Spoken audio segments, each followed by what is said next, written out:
போகாமல் இருக்கணும் அப்படின்றதுக்கு ஒரு பாட்டு, அடுத்தது நஷ்டம் ஏற்படாது இருக்கிறதுக்கு ஒரு பாட்டு. நீங்கள் 54 பார்க்கும்போது அது என்ன பண்ணுதுங்க, பெலிஸ்தியர் தாவீதை காத்தூரில் பிடித்த போது யோவா பேலாம் இருக்கின்ற வாத்தியத்தில் பாடின ராகத்தளவுக்கு ஒப்புவிக்கப்பட்டது. இது எல்லாமே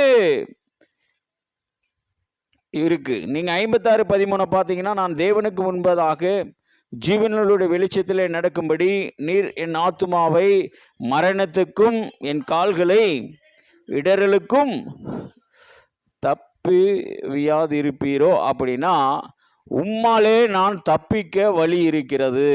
அல்லேலூயா. அப்ப தேவன் நம்மை மரண பரியந்தம் வரை இந்த தேவன் நம்மை நடத்துகிறவராய் இருக்கிறார். அப்ப அந்த மரண பரியந்தம் வரை இந்த நடத்துகிற இந்த தேவனோடு நாம் எப்படிப்பட்டவர்கள்